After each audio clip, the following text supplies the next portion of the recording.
اس سمندر کی طرف چلتے ہیں۔ علامہ اقبال نے ایک جملہ ارشاد فرمایا، شعر لکھا، قرآن میں ہو غوطہ زن اے مرد مسلمان۔ غوطہ زنی سمندر میں کی جاتی ہے، آپ فرماتے قرآن میں ہو غوطہ زن اے مرد مسلمان، اللہ کرے تجھ کو عطا جدت کردار۔ دنیا کے سمندر وہ ہیں جن میں بندہ ڈوب جائے تو موت ملتی ہے، اور قرآن وہ سمندر ہے جس میں ڈوب کر زندگی ملاتی ہے۔ اللہ زندگی دیتا ہے، اللہ نور دیتا ہے، اسے موتی عطا کرتا ہے۔ اب لفظ دو ہے لیکن قرآنی آیات کا ربط دیکھیے۔ میں ہمیشہ یہ کہا کرتا ہوں، قرآن اگر لفظ کے ساتھ لفظ کو بیان کرتا ہے تو وہ بھی حکمت سے خالی نہیں ہوتا، اگر قرآن آیت کے ساتھ آیت بیان کرتا ہے وہ بھی حکمت سے خالی نہیں ہوتا، اور قرآن مجید سورت کے ساتھ کسی سورت کو بیان کرتا ہے وہ بھی حکمت سے خالی نہیں۔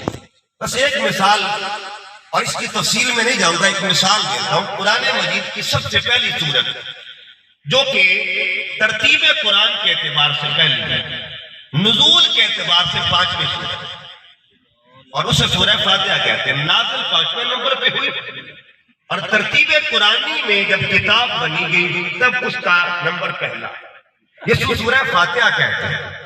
سورہ فاتحہ کے بعد اگلی سورت جو ہے وہ سب سے بڑی سورت ہے قرآن مجید، اسے سورہ بقرہ کہا جاتا ہے۔ تو سورہ فاتحہ پہلے نمبر پہ، بقرہ دوسرے نمبر پہ۔ سوال یہ ہے کہ قرآن کا راز کیا ہے؟ تو فاتحہ کے بعد یاسین کیوں نہیں آئی؟ فاتحہ کے بعد ملک کیوں نہیں آئی؟ فاتحہ کے بعد رحمان کیوں نہیں آئی؟ فاتحہ کے بعد اللہ نے صرف بقرہ ہی کیوں رکھی ہے؟ کوئی تو راز ہوگا نا، اتنے بڑے مالک کا کلام ہے، اس کے لفظ کے اندر ہوتی ہوا کرتی۔ حضرت مولا کائنات مولا علی مشکل کشا کرم اللہ وجہ الکریم، آپ فرمایا کرتے تھے پورے قرآن کا راز سورہ فاتحہ، اور سورہ فاتحہ کا راز بسم اللہ الرحمن الرحیم کے اندر ہے، بسم اللہ کا راز بسم اللہ کے اندر ہے۔ امام رازی بھی اس کو لکھنا ہے اپنی کتاب کے اندر، بسم اللہ جو کا راز ہے وہ با کے نقطے کے اندر ہے۔ مولا کائنات فرماتے انا نقطہ تو با کے نیچے جو نقطہ ہے اس کو ذات علی کہا جاتا ہے، اس کو علی کہتے ہیں، نقطے کو علی کہتے ہیں۔ اور یہاں ایک برسبیل تذکرہ بات کر دوں، نقطہ کیوں کہا؟ حرف کیوں نہیں کہا؟ آپ نے آپ کو حرف نہیں کہا کہ میں با میں نقطہ، اس کا مطلب یہ ہوا نقطہ ہوتا ہے جز۔ ابھی آپ کو جز سمجھ میں نہیں آ رہا، ان کی شان کل کا عالم، پھر نقطے کی وجہ اپنے نقطہ کیوں بتایا؟ اس کی وجہ یہ حرف جو ہے نا اس کی پہچان بھی نقطے سے ہوا کرتی، حرف کی پہچان نقطے سے ہوتی ہے۔ آپ با تا سا لکھ دیں، نقطہ کسی پہ نہ ڈالیں، کوئی خبر ہے با کون ہے، خبر ملے گی تا کون ہے، خبر ملے گی سا کون ہے، سب کی شکلیں ایک جیسی ہیں، پہچان نقطہ کروا رہا ہے۔ نقطے نے پہچان کروا دی با کس کو کہتے ہیں، نقطے نے پہچان کروا دی تا کس کو کہتے ہیں، نقطے نے پہچان کروا دی سا کس کو کہتے ہیں۔ جیم اور ہا کی شکل بھی ایک جیسی ہے، پہچان نقطہ کرواتا ہے۔ سواد اور دواد کی شکل بھی ایک جیسی ہے، پہچان نقطہ کرواتا ہے۔ دال اور زال کی شکل بھی ایک جیسی ہے، پہچان نقطہ کرواتا ہے۔ اس لیے پیغام دیا کبھی شکلوں میں مت جانا، پہچان شکلوں سے نہیں ہوا کرتی، پہچان نقطے سے ہوا کرے گی۔ اس کی وجہ کیا ہے؟ داڑھی سب رکھ لیتے ہیں، پگڑیاں سب رکھ لیتے ہیں، جبے کپے سب کے پاس ہوتے ہیں، پہچان اسی کی ہوگی جس کے اندر حبے نقطہ۔ تو سورہ فاتحہ کے بعد بقرہ کیوں ہے؟ راز کیا ہے؟ اس کی وجہ یہ ہے کہ فاتحہ پہلے بقرہ، فاتحہ کے اندر سوال ہوئے ہیں اور بقرہ سوالوں کی جواب، یعنی سوال دیکھیں نا جس کو کہتا ہے نقد و نقدی سودا، ادھر سوال ادھر جواب۔ یہ نہیں کہا کہ 5-6 صورتیں چھوڑو گے پھر جا کے جواب ملے، یہ نہیں کہ فاتحہ کا سوال جواب میں ملے گا. یہ نہیں کہا کہ سوال فاتحہ کا ہوگا جواب یاسین میں ملے گا. فرمایا نہیں، سوال فاتحہ کا ہوگا جواب بقرہ تمہیں دے گا.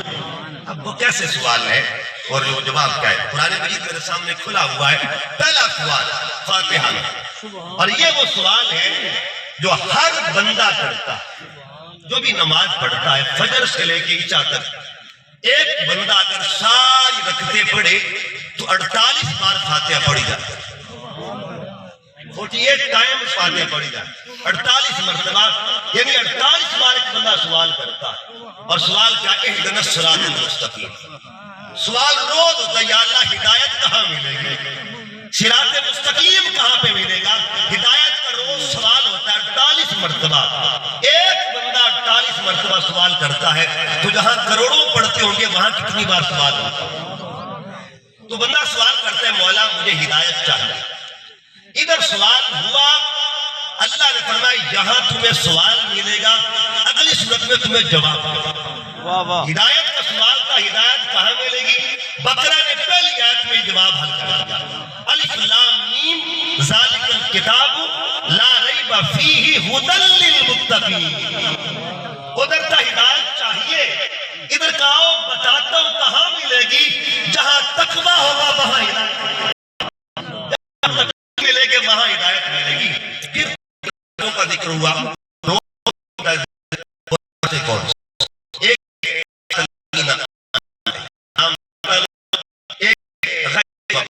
جن پہ ہوا اور ہوا گمراہ. سمجھ میں آئے کہ جب سوال قرآن میں ہو جواب بھی قرآن میں.